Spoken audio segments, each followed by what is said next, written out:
This video will look at translators and the compilation process. So we've already looked at CPUs in a great amount of detail, and I'm sure all agree that they're very impressive indeed, but they're actually quite simple when it comes to processing, because they can only process ones and zeros.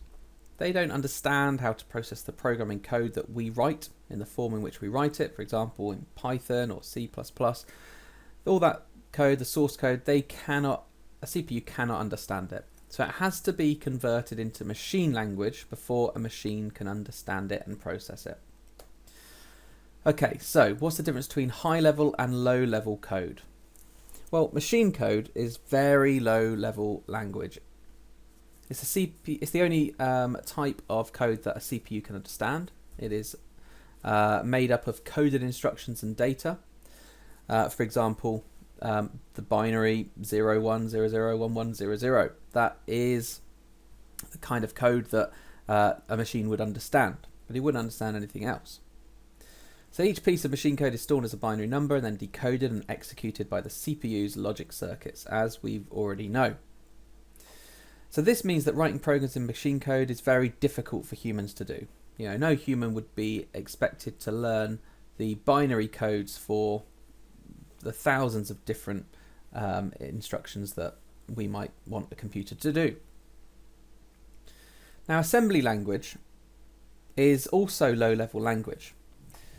And because back in the day programmers would be expected to try and communicate with a computer with zeros and ones, but obviously would struggle, assembly language was created.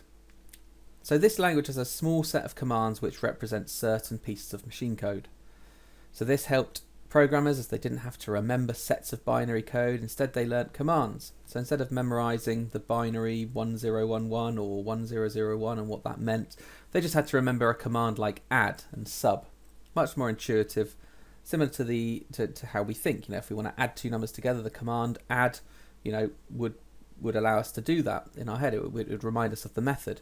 So similarly, the word add would represent the binary code needed to add two values together. So these commands are known as mnemonics. Okay, so they're memory aids. So assembly language is still quite difficult to learn and use, and that's why high-level languages were produced. But it did help us, write code that we or convert our ideas and how we think in the English language, for example, into machine code. So due to less code, assembly language can be produced by the CPU far more quickly than high-level languages. So because of that, assembly language still does have its uses today. Okay, high-level languages. So Python, Java, C++, etc. So high-level code, also known as source code, is far more easy to write for humans, or by humans, and therefore for humans to understand. And its purpose is to be easier to write and still be easily translated into machine code so that it can be processed by the CPU. And the way in which it does that is it makes use of keywords and syntax. So rules for the keywords and arguments that go with them. So using keywords as opposed to any old English means that translations can still happen. So reserved words such as print are known to the translators, whereas put on screen, for example, which might just be a sort of any old English, would not be understood and therefore not be convertible. So if high-level code is much easier to use, do programmers still use low-level code, for example, assembly language? Yes, they do. So because one instruction in low-level language represents a single instruction, a programmer can control precisely the actions of a CPU and how it uses RAM. So this means that programmers can write highly efficient programs which will run faster and use memory more resourcefully. So an instruction in high-level language, on the other hand, can represent many instructions that a CPU will carry out. Writing in source code can therefore lead to a CPU running commands that may not actually be directly required, causing the program to run slower than it could. So for embedded systems, for example a DVD player, it might be worth writing a program in assembly language because you can better harness the resources, the power of the resources that the DVD player has, and because the DVD player will only do one or two different jobs, writing a program for that might have more benefits being done in assembly language than in source code. It might take a lot longer to do, but at least you'll have more control and write highly efficient programs. Okay, translators. So how does our human written code get turned into machine code? Well, translators allow that to happen. So translators, they're programs that convert high-level language, for example, high-level language commands like print, if, and for, into machine code commands, so that the CPU can process the data. And there are two ways in which translators work. They either take the whole code and convert it into machine code before running, and that's known as compiling. Or what they do is they take the source code one instruction at a time, they translate it, run the instruction before translating the next instruction, and so on and so forth. And that's known as interpreting. So you've got compiling and interpreting. So a compiler, like I've said already, converts the whole code into one file, an executable file. The file can then be run on any computer without a translator needed to be present. It can take a long time to compile the source code, as the translator will often have to convert the instructions into various sets of machine code, as different CPUs will understand instructions with different machine code from one another. Interpreters, so that's another type of translator that converts the source code into machine code one line at a time. Program therefore runs very slowly, but one of the main reasons why we might use an interpreter is to allow us to better find out where problems are in our code. So it's often used at the testing and the development stage. So if it's going line by line, when the program fails to run, it's found the line of code that's problematic, and therefore it can be identified and fixed quickly by the programmer.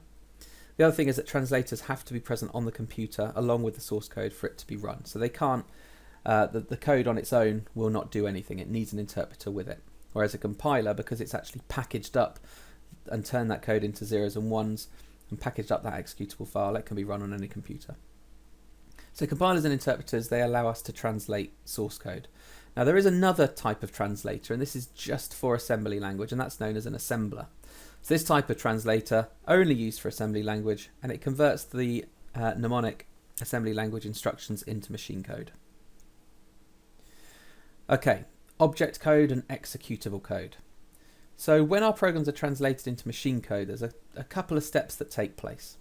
So translators cannot always translate and bundle up our programs into a form that CPU can run straight away. It has different stages.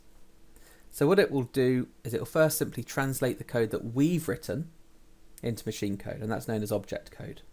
So the code that we've literally written and typed out ourselves. Now, quite often when we write programs, we make use of libraries of code that are pre-written.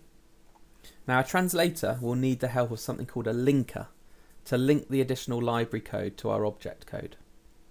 And then once and only once the linker has done this, executable code will be produced and the CPU will be able to correctly run our program. So we write our source code, and we might sort of reference some library code as well, but we're not writing library code, that's pre-written, but we're writing our source code. That's converted into object code. So object code is basically the code that we've written minus any reference to libraries. A linker will then go and find the library code that we're referencing, link the object code and the library code together, and then form an executable, our executable code. Now, we talked about this a couple of videos back, but bytecode. Bytecode is an intermediate code. It means that it's been partially translated by an interpreter. It still has to have further translation, and as a result it runs slower than fully translated code, but it does bring about some benefits. So the same bytecode can be created from different languages. That's the first benefit. So it doesn't matter what language you've written in, you can convert that into bytecode, a standard form of bytecode. So the same translator can be used to run bytecode regardless of the original coding language, and that's quite a big thing. Furthermore, this bytecode translator can translate the bytecode at runtime. So I don't know whether you've ever heard of just-in-time compiling, but it can run it at runtime. So whatever hardware the computer consists of, it doesn't really matter. The bytecode can be translated and run on that machine. So it's highly portable. Because usually once a program's fully compiled, it is compiled to run on only certain types of CPU. But because bytecode is only partially translated, just before the bytecode is run, the translator can first check the computer's hardware before deciding how to translate it, so that when it does translate it, it can be executed on that computer's hardware or on any hardware that it is on at that moment in time. So it says here, ever heard of the Java Virtual Machine, JVM? Java can be translated into bytecode, and as long as the JVM is installed, it can be translated at runtime for execution on any computer. Could be Windows, could be Mac, could be Linux. It's highly portable. Okay, so the compilation process. This is the process of translating source code into executable machine code. And there are three main stages to the compilation process. There's lexical analysis, there's syntax analysis, and there's code generation and optimization. So let's have a look at each of these in detail. So lexical analysis. This stage is all about cleaning the code of unnecessary characters and splitting the code up into chunks that the translator can understand. So you may well have written some code and you might have commented on your code. You might have white space, you might have gaps between certain lines. Lexical analysis will first of all clean out anything that's not useful code. So it will get rid of the comments and get rid of the white space. The high-level code will also be converted into tokens.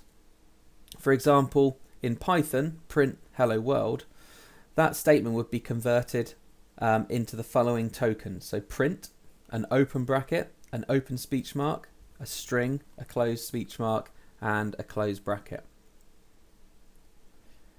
So using the tokens, a symbol table is then produced containing all of the program keywords and identifiers, so all the variable names, for example, and their relative data types and memory locations as well, in the case of variables. So syntax analysis is the next, and that refers to the rules of the language. So all programs have to be written in accordance to the language's rules, otherwise a translator won't be able to translate the code. So for example, Python translator would be able to translate x equals 4 plus 3, because that's written in accordance to the rules of the language. That's the correct syntax. But it wouldn't be able to translate 4 plus 3 equals x, because that's obviously written wrongly. The assignment needs to go to the left-hand side. So the variable needs to be on the left, and the maths operation needs to be on the right. So during syntax analysis, the compiler will check that the code has valid syntax. The compiler produces a list of any syntax error that it finds, and syntax analysis will produce what's called an abstract syntax tree. And basically it's just a tree which will have all of the different operations and data, and it will be organized so that it will enable it to trace through the opcodes and operands, processing the code in the correct order. And if it's not in the correct order, then obviously it will highlight an error and won't be compilable. Remember, opcode is instructions and operands are data. Okay, the last stage is code generation and optimization. So during this stage, the compiler converts the AST into object code. So this means that all source code is translated into object code, into machine code of the program minus any libraries. We heard that before. So it's all converted into object code. The program is now pretty much ready to be processed by the CPU, but if you remember before, it just needs to link up any libraries and other modules that the program may have made use of. So during the code generation stage, another job that the compiler will carry out is optimization. So optimization is about making the code as efficient as possible so that it minimizes the amount of memory it requires to run. So it may be that a more efficient alternative to current code can be introduced, or that lines of code that have no impact on the program can be removed. Either way, it looks to optimize the code that's been written. And it can happen during or after code generation, depending on the compiler. So as said earlier, once the source code's been converted into object code, the last job of the compiler is to use a linker to link any references that that program has made to library code. It loads those references into the program so that it can then produce the executable code. So it says here, I'm sure that you have imported libraries into your program and made use of ready-made code that it offers. So you may well have used the random module in Python or produced a GUI. Now, a linker will gather the relevant pieces of code from those libraries that have been utilized. You haven't written them, remember, but you're using them, and it will link them up to your program's object code, the code that you have written and has been converted already. And it results in the program's executable code, which can be processed by the CPU. So again, you write source code, your code is converted into object code. If you've used libraries, a linker will link that code along with your object code to produce your executable file. Now there's two types of linkers. You've got a static linker and you've got a dynamic linker. So a static linker, this is where, the examples on the previous slide, this is where a linker will link and load the various library code to the program's main code to produce the program's executable file. And sometimes if lots of libraries have used, this will result in a large program which may take a long time to compile. And to get around that, there's another type of linker that they could use. So if you don't want to wait ages for a program to compile, you can use a dynamic linker. So this is where with a dynamic linker, it will link up the library code whilst the program's running, so at runtime. So it will get your object code, it will try and run it, and if it has references to libraries, then a dynamic linker will link up those libraries at that moment in time. So the library code won't be compiled together with the program. Instead, the program's code will run, and when it requires a library, it'll often use it on the fly, and this reduces the size of a program. Now, the issue is that if a library is missing, then the program won't run. So it might be that you might have been on your Windows computer, for example, and you might get an error message when you run a program saying a DLL file isn't there. So this is when your Windows program is trying to access a dynamic linked library at runtime which is missing.